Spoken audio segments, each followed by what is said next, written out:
Nous sommes en compagnie du consul général du Canadien en Australie. Bonjour. Bonjour. Merci de nous accueillir. Ça fait pratiquement 2 mois maintenant que vous êtes à Sydney. Pouvez-vous un petit peu nous expliquer quelles sont les relations entre le Canada et l'Australie et si vous avez des missions particulières à accomplir durant votre mandat de 4 ans?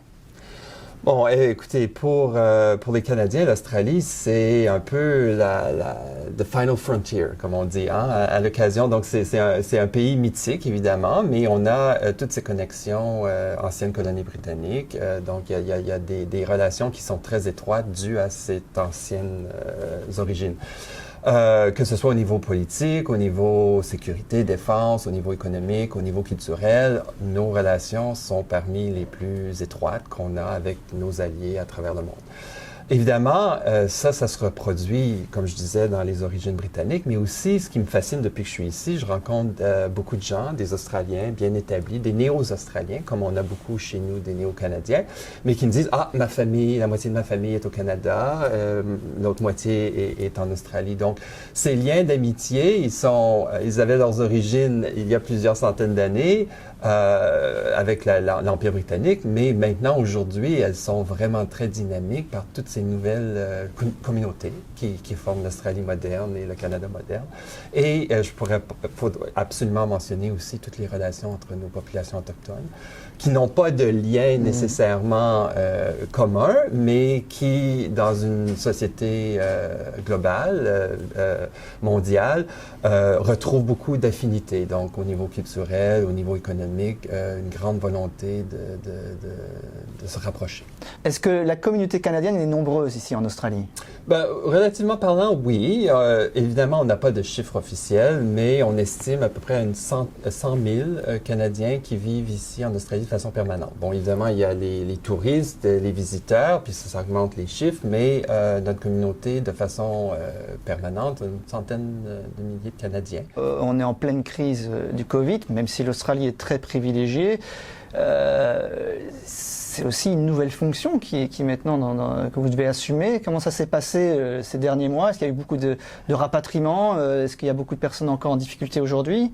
Ben, pour le moment, les choses se sont stabilisées, mais effectivement, dans les premières semaines de confinement, quand les gouvernements respectifs demandaient à leurs ressortissants de rentrer au pays, notre équipe était mobilisée pour faciliter les évacuations, c'est un grand mot, mais les départs des Canadiens vers le Canada.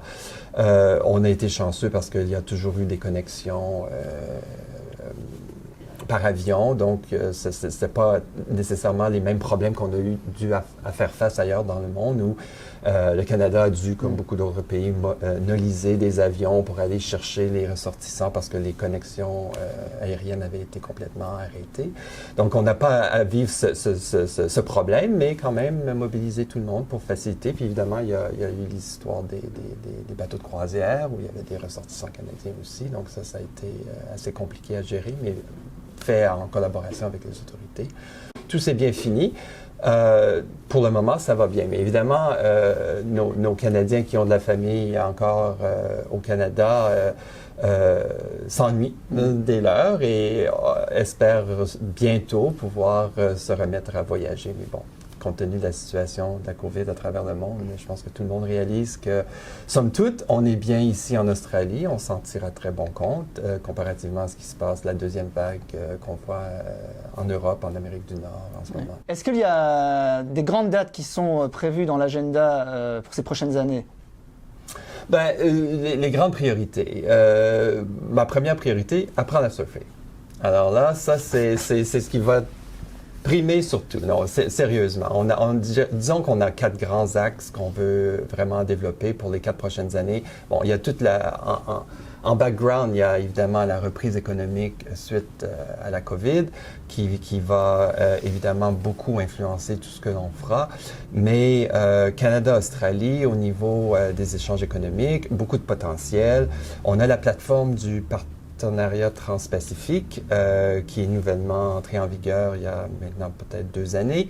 Le Canada, l'Australie en font partie. C'est un bloc économique de 11 pays.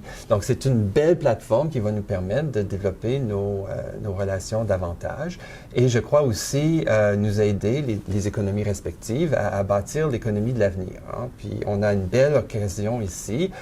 Il va y avoir beaucoup d'investissements publics. On s'attend pour relancer cette reprise, à vraiment bâtir l'économie durable de l'avenir, donc notamment faible en carbone. Et une des tâches principales sera aussi d'attirer ces investissements australiens au Canada, parce que avec le partenariat transpacifique, l'ALENA qui a été renouvelée, le Canada et l'Australie sont des belles portes d'entrée, respectivement, pour soit le marché nord-américain ou l'Asie-Pacifique ici en Australie. Donc, ça, c'est le volet économique, évidemment. Et derrière tout ça, qui est très important pour nous au Canada, c'est faciliter l'accès aux petites et moyennes entreprises au bénéfice du commerce international. L'aspect culturel, évidemment, est un autre des grands axes. Les relations culturelles, que ce soit au niveau de nos populations autochtones, mais aussi de nos artistes. Les artistes ont été très touchés par la COVID. Donc, un des grands axes sur lesquels on va vouloir travailler, ce sera de bien développer ces industries culturelles, puis aussi faciliter ces échanges. Migration est évidemment un des grands axes importants. Le Canada est un nouveau pays comme l'Australie. Nous avons une politique d'immigration active, et notamment immigration francophone hors Québec. Et les Australiens sont une source de talent qui nous intéresse beaucoup. Et il y a beaucoup d'échanges entre les jeunes Australiens et les jeunes Canadiens qui souvent viennent étudier, vice-versa, et puis décident de s'établir. Mais il y a aussi toutes les îles du Pacifique où il y a une bonne population francophone qui a un grand potentiel pour l'avenir du Canada et maintenir le bilinguisme et la dualité linguistique. Et peut-être le dernier que je vais mentionner, évidemment, c'est servir nos Canadiens ici sur place, qui est très important. Une année difficile qui vient de se terminer, les évacuations dues à la COVID, mais aussi beaucoup de liens qui ont été faits au niveau des feux de forêt qui ont eu lieu en Australie. Alors on parlait de l'aspect économique, avec notamment des partenariats pour développer l'économie, on va dire verte ou durable.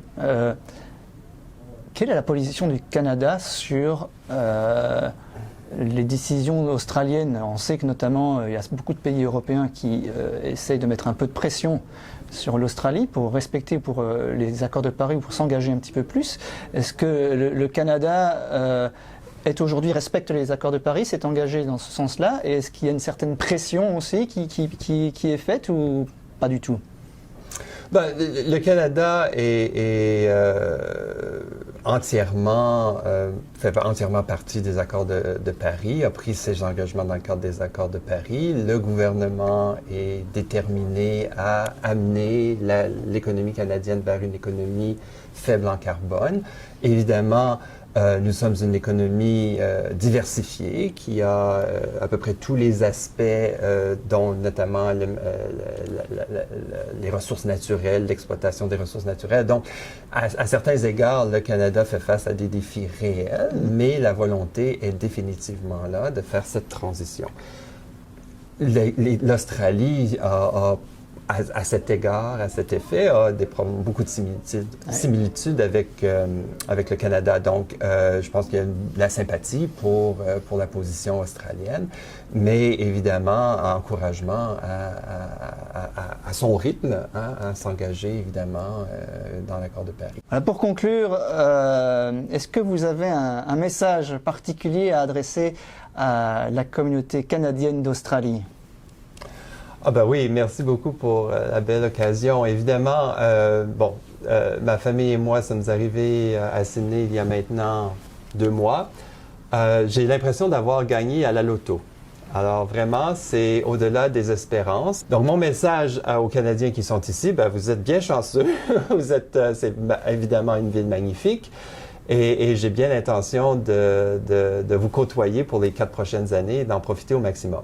Ceci dit, le consulat est là pour vous servir, que ce soit pour le renouvellement de vos papiers, vos documents officiels, ou aussi pour vos besoins, les gens d'affaires qui sont ici, qui sont bien établis et qui ont l'intention, le souhait d'approfondir leur lien avec le Canada. N'hésitez pas à venir cogner à notre porte, ça va nous faire plaisir de vous accueillir.